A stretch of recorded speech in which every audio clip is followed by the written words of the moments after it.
رحیم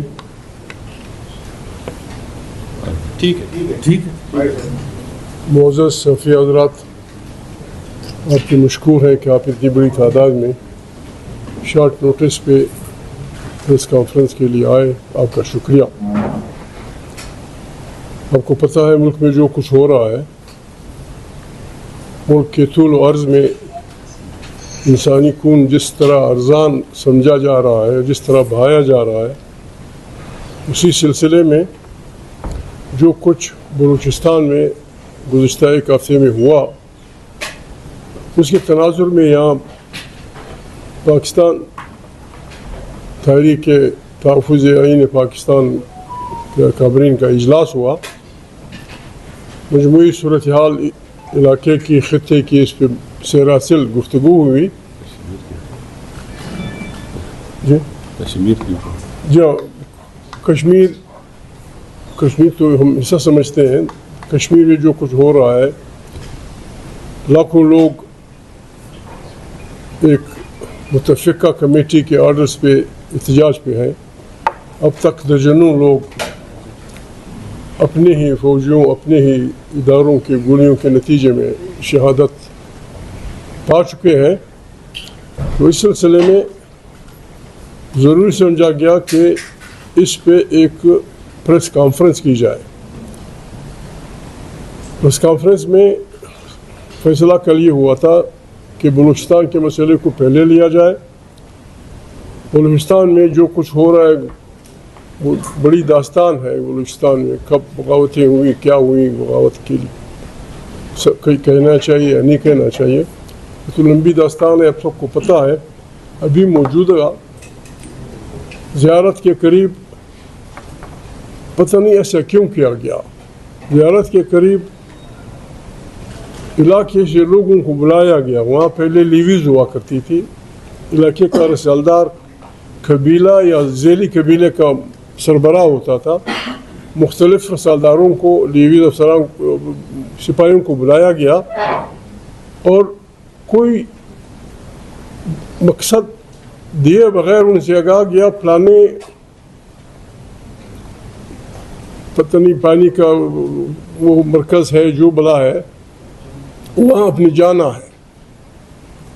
ایک میگزین، دو میگزین کے ساتھ، ایک میگزین، دو میگزین کے ساتھ ان کو بھیجا۔ اس وقت بھی ابھی زندہ ہیں وہ لوگ۔ بعض سپاہیوں نے، بعض لوگوں نے انکار کیا کہ کہاں ہم کدھر جا رہے ہیں، اور ایک میگزین، دو میگزین سے ہم نے وہاں کرنا کیا ہے۔ وہاں بھیجا گیا، ان پہ حملہ ہوا۔ کس نے کیا، کہاں سے ہوا، بالکل صبح سویرے 12 بجے تک ان کے پاس جو کچھ کارتوس تھے، کسی کے پاس 30، کسی کے پاس 60، کسی کے پاس 100 کارتوس ختم ہوئے۔ اطلاعات یہ ہیں کہ انہوں نے اپنے متعلقہ افسران کو 12 بجے تک ٹیلی فون کرتے رہے کہ بھائی ہم پہ حملہ ہو رہا ہے اور تعداد لوگوں کی زیادہ ہے۔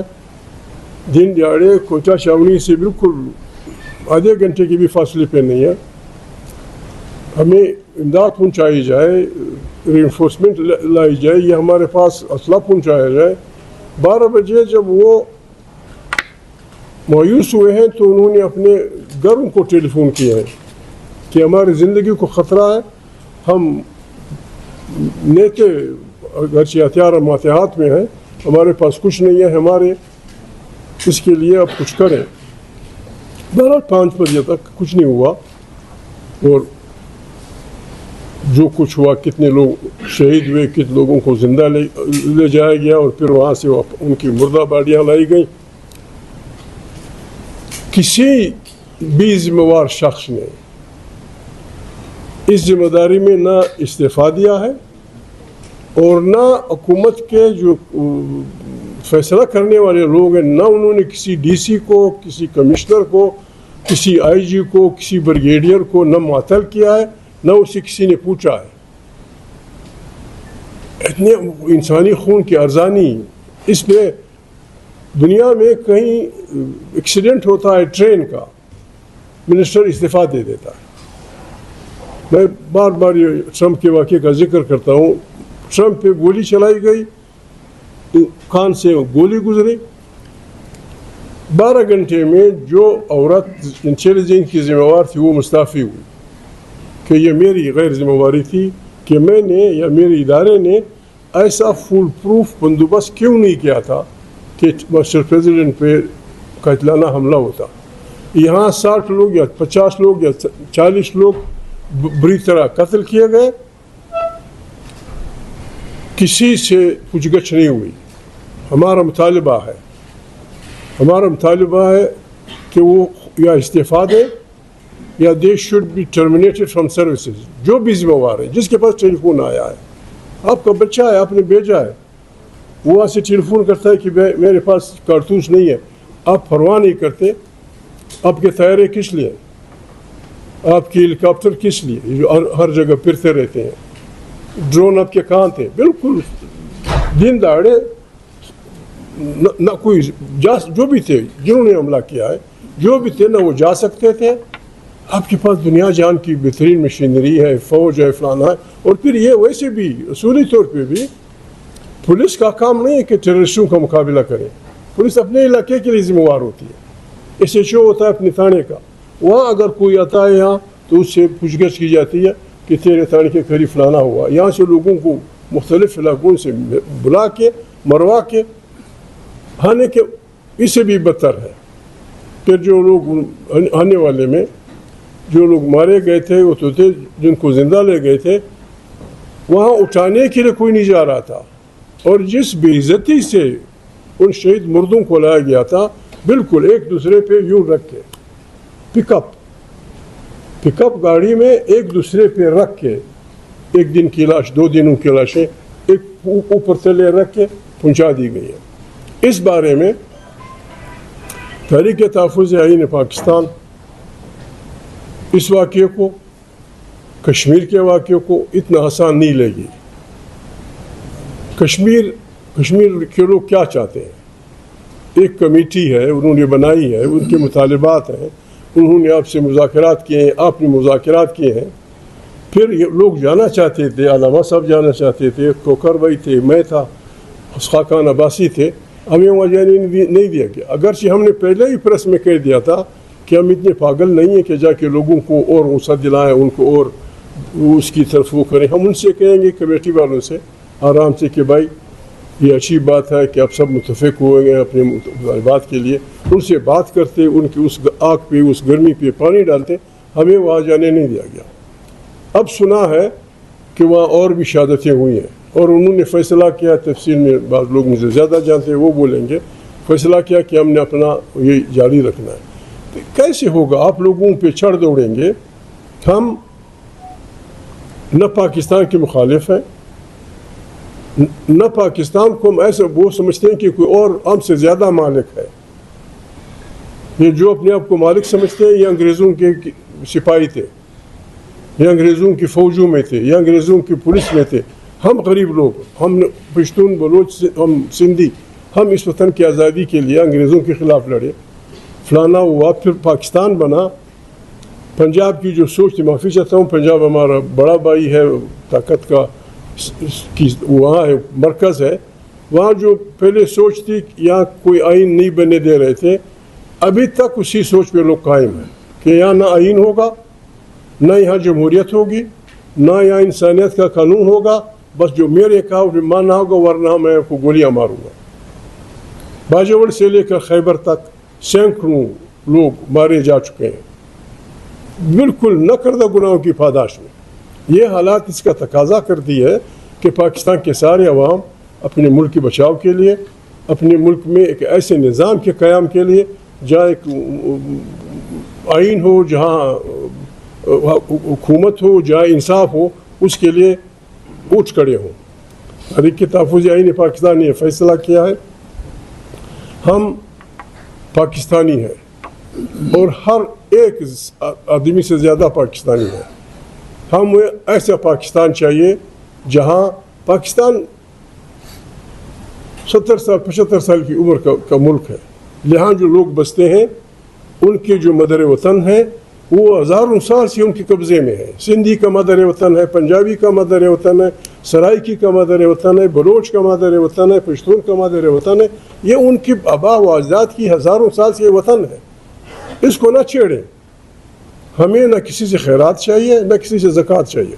پاکستان ایک رضاکارانہ فیڈریشن ہے. یہ بہترین قیامت تک چل سکتا ہے. نہ کوئی بلوچ بغاوت کرے گا، نہ کوئی سندھی بغاوت کرے گا، نہ کوئی پنجابی بغاوت کرے گا، نہ کوئی کشمیری بغاوت کرے گا، بشرطے کہ آپ ان سے کہیں کہ کشمیریوں، کشمیر کشمیریوں کا ہے. بلوچستان کے بلوچوں، بلوچستان آپ کا ہے. بلوچستان کے جو پشتون ہیں بھائی، یہ وطن آپ کا ہے.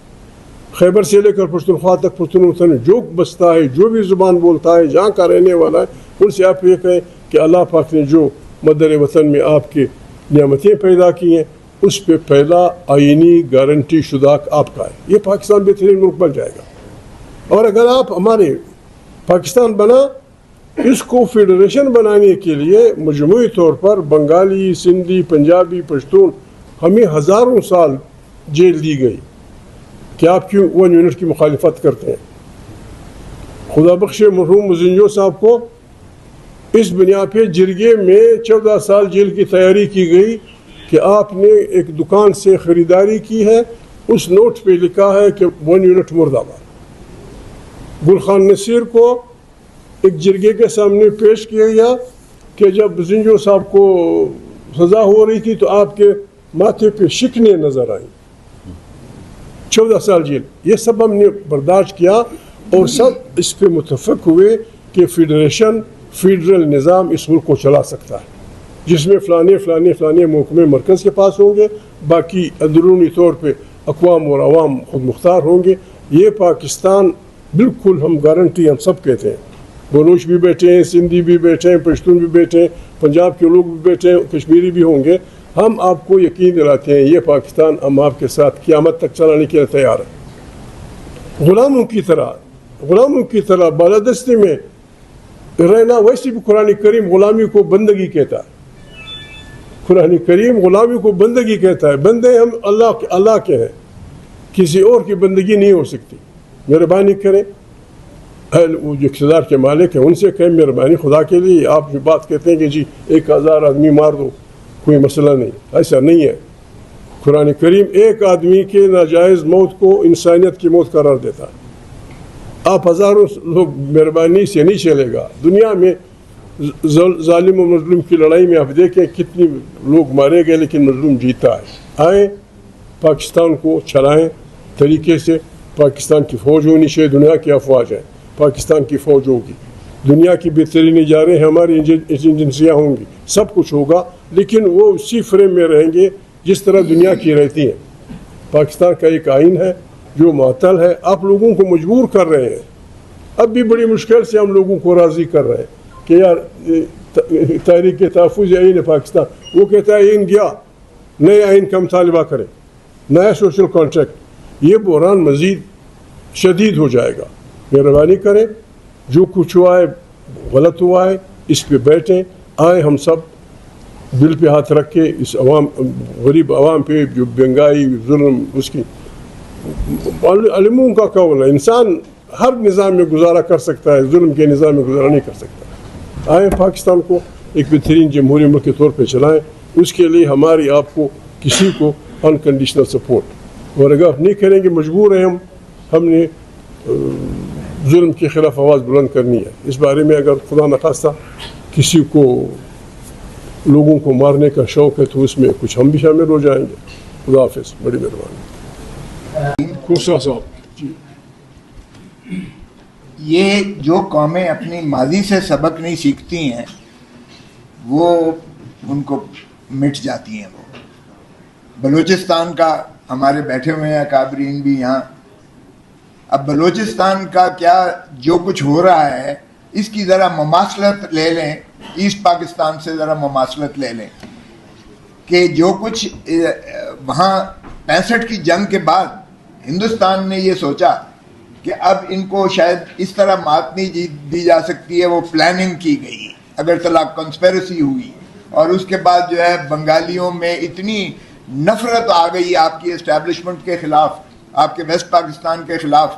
جس طرح ابھی اگر بلوچستان میں کوئی جائے تو باہر سے تو وہ جو ہے لوگ ہم گئے تو انہوں نے کہا تجھے تو ادھر کر دیں گے کیونکہ تو بلوچ ہے، لیکن دوسرا پنجابی شناختی کارڈ دیکھ کر ہمیں تو گولیاں ماریں گے. تو یہ منافرت جو اس وقت پھیلی ہے بدقسمتی سے، اس کی مماثلت ذرا دیکھیں. ہندوستان لمبی پلاننگ پھر کر رہا ہے اور پاکستان کو پھر توڑنے کے لیے جو ہے وہ پوری طرح جو ہے کار فرما ہے. اور ہمارے جو حکمران ہیں ماشاءاللہ ان کے سہولت کار بنے ہوئے ہیں. چاہے وہ اسی طرح یحییٰ خان نے جس طرح کہا تھا کہ I want the soil of Bengal minus the Bengalis, اس نے کہا یہ کیڑے مکوڑے ہیں عوام. جس طرح اب ہماری حکومت کہتی ہے کہ بلوچستان کے باسی تو جو ہے یہ سارے ہی غدار ہیں، اور غداری کا فتوے جو ہے اور یہ کفر کے فتوے ہم جب سے پاکستان بنا ہے ہم سنتے آئے ہیں. اور یہ ہمیں جو ہے کسی کے جو ہے سرٹیفکیٹ کی ضرورت نہیں ہے حب الوطنی کی. اب دیکھیں اب باتیں کر رہے ہیں کہ جی مرکز کو مضبوط کیا جائے اور یہ NSC ایوارڈ کو ختم کیا جائے. مجھے بتائیں کہ یہ اگر آپ وفاقی پارلیمانی جمہوری نظام نہیں چلاتے تو بلوچ کی جو ہے وہ زبان مختلف ہے، اس کا جو ہے کلچر مختلف ہے، اس کی جو ہے اپنی بود و باش مختلف ہے، اس کا اپنا رہن سہن. اسی طرح سندھی کا اپنا کلچر ہے، اسی طرح پنجابی کا اپنا کلچر ہے، پشتون کا اپنا کلچر ہے، KPK میں جو باسی ہیں. تو اس کو ایک وفاقی پارلیمانی جمہوری نظام ہی متحد کر کے اور پاکستان کا عمرانی معاہدے پر عمل سے ہی پاکستان پھل پھول سکتا ہے اور پاکستان آگے بڑھ سکتا ہے. کیوں ہمارے ان لوگوں کو سمجھ نہیں آتی ہے کہ 73 کا آئین جو عمرانی معاہدہ ہے جو متفقہ طور پر بنا تھا اور پھر 18ویں ترمیم بھی متفقہ طور پر پاس کی گئی تھی جس میں 135 وہ جو مندرجات آئے اور اس میں جو ہے ڈکٹیٹرز کو اٹھا کے باہر پھینک دیا گیا اور پیمند کاری بھی اس کی جو ہے ختم کر دی گئی، روح کو بحال کیا گیا. اور اسی کو اگر دیکھیں آپ میثاق جمہوریت جو مئی 2006 رانی شہید بے نظیر بھٹو اور محترم نواز شریف کے درمیان منضبط ہوا تھا، میں بھی موجود تھا وہاں. ذرا اس کی آپ 34 شقیں ساری پڑھ لیں، ساری یہ دو پارٹیز نے منضبط کی تھیں، یہ پاکستان پیپلز پارٹی اور پاکستان مسلم لیگ نواز نے. وہ ایک ایک چیز کی جو ہے وہ اس کی انحراف کرتے چلے جا رہے ہیں. اس میں یہ تھا کہ نہ اسٹیبلشمنٹ کو جو ہے ہم حکومت گرانے دیں گے نہ بنانے دیں گے، نہ سیاسی جماعت گرانے دیں گے نہ بنانے دیں گے، اور کسی کی بساخیوں پر چڑھ کے اقتدار میں نہیں آئیں گے. صاف اور شفاف جو ہے الیکشن کروائیں گے، غیر جانبدار الیکشن کمیشن آف پاکستان ہوگی، آزاد عدلیہ ہوگی، اور کوئی انتقامی مقدمات نہیں درج کیے جائیں گے کسی کے خلاف. اب ذرا آپ خود ہی اپنی اداؤں پہ ذرا غور کریں. 263 سال سزا کی ہے ڈاکٹر یاسمین کو، 263 سال سزا کی ہے اسے مختلف مقدمات میں. اور ہمارا جو لیڈر آف دی اپوزیشن تھا قومی اسمبلی میں عمر ایوب، اس کو 50 سال سزا کی ہے اور اس کو ڈسکوالیفائی کر دیا ہے. ہمارا لیڈر آف دی اپوزیشن جو سینٹ میں تھا شبلی فراز، اس کو بھی ڈسکوالیفائی کر کے اس کی سیٹ خالی کر کے اس کو جو ہے 50 سال سزا کروائی ہے. بچر صاحب جو ہمارا leader of the opposition Punjab assembly میں تھا، اس کو بھی سزا کر کے ڈسکوالیفائی کر کے 50 سال سزا کروائی ہے. او بابا اس طرح سے یہ انتقال. اور ڈاکٹر یاسمین کے ساتھ بے شمار ہمارے جو ہے MNAs اور MPAs اور سینیٹرز کو بھی اسی طرح سزائیں کروا کے تو آپ نے جو ہے پابا سلاسل کر کے ان کی سیٹیں بھی چھین لی ہیں. اور اس طرح آپ نے 2/3 بنائی. ہماری جو نشستیں تھیں مخصوص نشستیں 180 سیٹیں جیتتی ہیں عمران خان نے، ہمارے پاس فارم 45 موجود ہے. 180 سیٹیں جیتنے والا تو جیل میں جو ہے 4 سال سے یا 3 سال سے، اور جو ہارا ہے محترم نواز شریف صاحب ڈاکٹر یاسمین سے ہارے ہوئے ہیں. میرے تو ساتھ والا حلقہ ہے جہاں سے میں جیتا ہوں، میرے ساتھ والے حلقے سے وہ ساری دنیا جانتی ہے ہارے ہوئے ہیں ماشاءاللہ. وہ 80 سالہ بیچاری کو 216 سال سزا کرائی ہوئی ہے اور وہ جیل میں کینسر سروائیور ہے، وہ جیل میں پڑی ہے. اور پاپا روم ہمارے جو ہے ان کا بھائی صاحب ایک وزیر اعظم ہے اور دختر نیک اختر ان کی پنجاب کی جو ہے وہ دبنگ وزیر اعلیٰ ہیں. تو یہ مذاق اب دیکھیں، کہتے ہیں جی ہمارا صوبہ. او بھائی تمہارے صوبے میں سے 2 فورن اور لیڈیز کو لا کر جتنی بے حیائی اور بے شرمی سے ان کا عزتیں تار کی گئی ہیں، دنیا میں ہماری ساری جو ہے پاکستان کا امیج بدنام کیا گیا ہے. اور اس میں کس کا نام آ رہا ہے؟ ماشاءاللہ آپ کے سارے ساروں کے سامنے ہے. تو جب یہ میں کہتا ہوں کہ کیوں استعفیٰ نہیں دیتے وہ، اگر ان کا بیٹا اور ان کے بیٹے کا یعنی ان کا نواسا اگر بے گناہ ہے تو پھر کرنے دیں. کیوں ڈی آئی جی جاتا ہے میجسٹریٹ کے گھر میں؟ کیوں پولیس والے جاتے ہیں رات کو 1 بجے اور کہتے ہیں اٹھو اور یہ بیان اس کا جو ہے 164 کا بیان قلم بند کرو؟ یہ تو اس دبنگ میجسٹریٹ تھا، اس کو اللہ نے ہمت دی اور اس کی وجہ سے جو ہے پرچہ ان پر بھی ہو گیا. لیکن اب دیکھیں ساری یہ کاوش کی جا رہی ہے کہ یہ تو خود وکٹم تھا جی، یہ رضا ڈار صاحب تو خود وکٹم تھے. یہ تو ان کو ساروں کو بچانے کی کوشش اب بھی کی گئی ہے اور ان کو باہر بھیج دیا گیا. باہر جو کچھ ان کے بیانات آئیں گے وہ بھی پاکستان کی کتنی عزت افزائی ہوگی اس کا آپ خود جو ہے اندازہ لگا لیجئے گا. ہمارے بلوچ بھائی بیٹھے ہوئے ہیں، بلوچوں میں جب عورت جاتی تھی دوپٹہ پھینکتی تھی، یقین کریں جنگیں بند ہو جاتی تھیں، جنگیں بند ہو جاتی تھیں. اس حکومت کا یہ ترہ امتیاز ہے کہ اس نے عورتوں کو بھی نہیں چھوڑا ہے. یہاں ایمان مزاری کو دیکھیے، ٹویٹ کرنے پر اس کو 50 سال سزا کی ہے او بھائی، اور اپیل اس کی کوئی نہیں لگاتا ہے. اس لیے کہ ماشاءاللہ جو انہوں نے 18ویں ترمیم میں کہا تھا کہ سینئر موسٹ جج will be the chief justice of Pakistan, وہ بھٹو صاحب کے نواسے اور رانی شہید بے نظیر کے بیٹے نے ہلکان ہو کر 26ویں ترمیم جس طرح سے کروائی ہے، اور جس طرح سے اس 18ویں ترمیم تو کیا باپ کے آئین کو بھی، باپ کے 73 کے آئین کو بھی منہدم کر دیا. کیونکہ یہ آئین جو ہے 73 کا یہ ٹرائکوٹمی آف پاور پر بیسڈ تھا. یہ 3 ستون تھے اس کا، اور سب سے اہم ستون اس کا عدلیہ تھا جو واچ ڈاگ تھا آپ کی ایگزیکٹو کی دسترس اور زیادتیوں کو، وہ اس پہ نظر بھی رکھتا تھا اور اس کا ازالہ بھی کرتا تھا.